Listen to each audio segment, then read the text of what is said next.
এতিয়াও যেন গা লৰা নাই একাংশ জনসাধাৰণৰ। লকডাউন ঘোষণা কৰাৰ পিছতো কাণ সাৰ নাই কিছু লোকৰ।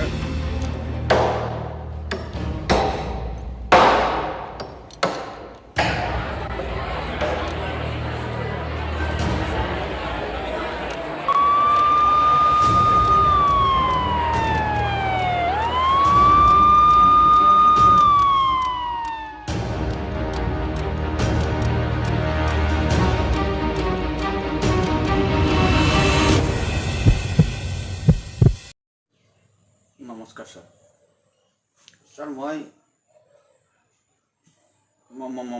ছাৰ চোৰ নহয় ছাৰ, মই চোৰ নহয় ছাৰ। তলাটো ভাঙিবলৈ চেষ্টা কৰাটো হয় ছাৰ। প্ৰথমতে শিলেৰে ভাঙিবলৈ চেষ্টা কৰিছিলোঁ, তাৰপিছত হাতুৰিৰে। ছাৰ মই এজন অভিনেতা ছাৰ, অভিনয় কৰোঁ ছাৰ। নাটক কৰি যি দুই পইচা পাওঁ সেইৰে চলি আছোঁ ছাৰ।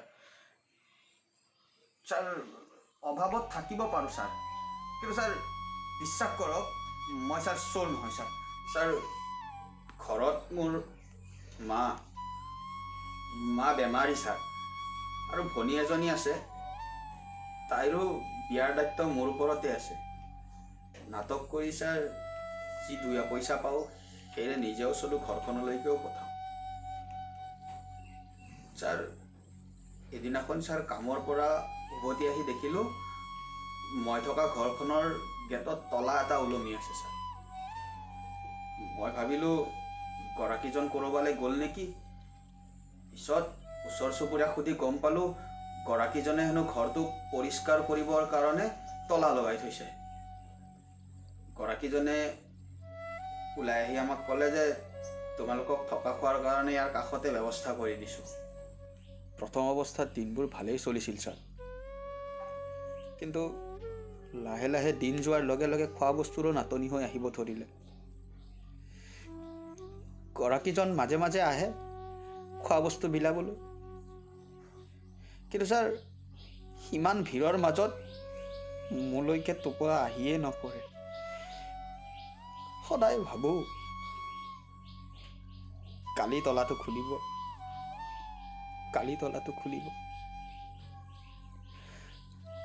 নাই ছাৰ, তলাটো কিন্তু ডাঙৰ হৈহে গৈ থাকিল।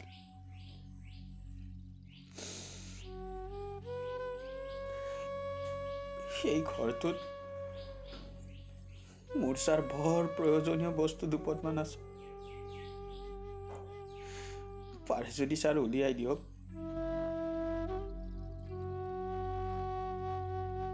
ঘৰখনত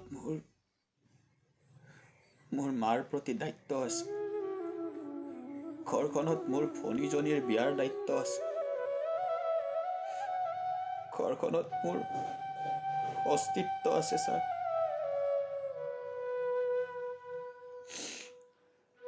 মোৰ ভয় হৈছে গৰাকীজনে ঘৰ পৰিষ্কাৰ কৰোঁতে যদি মোৰ সেই কেইপদ বস্তু একাষৰীয়া কৰি থৈ দিয়ে,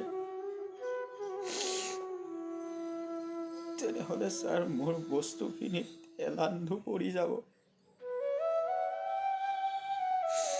কোনোবা এটা চুকত ভেঁকুৰ ধৰি যাব ছাৰ। সেইকাৰণে মই তলাটো খুলিবলৈ চেষ্টা কৰিছিলোঁ। পাৰে যদি ছাৰ চাবি পাত আনি দিয়ক।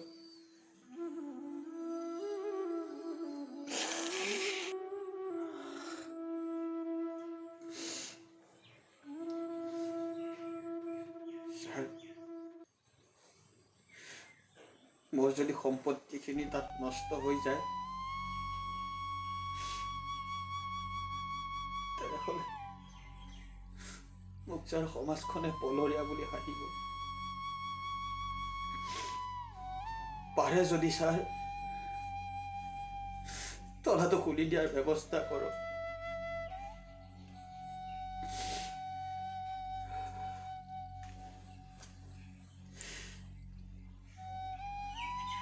ছাৰ মই অভিনয় কৰা নাটক এখনত মোৰ দাদা এজনে লিখিছিলে, উশাহৰ সতে মিতিৰালি কৰি জীয়াই থাকিলে জীয়াই থকা নুবুজায়।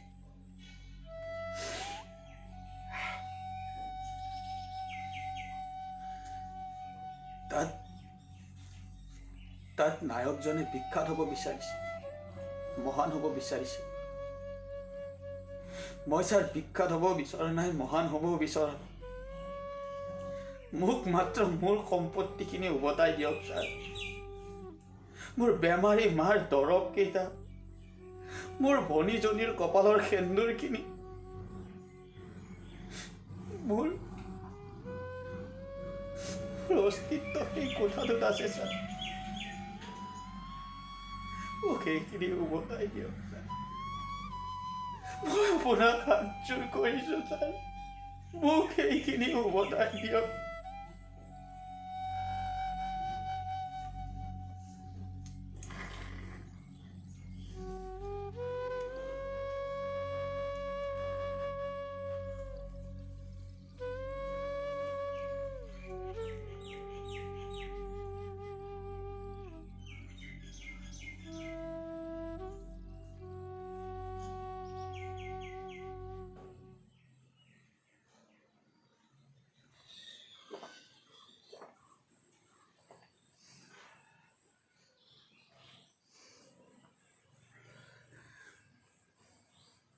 ছাৰ, অনুৰোধ এটা কৰোঁ ছাৰ, এই ৰুমটোৰ ভিতৰত যে মোৰ চকুৰ পৰা পানী ওলাইছিলে, সেই কথাটো যাতে বাহিৰত কোনো গম নাপায়, নহ'লে বাহিৰৰ মানুহে ভাবিব আমি অভিনয় কৰা মানুহ যে চকু পানীখিনিও অভিনয়হে।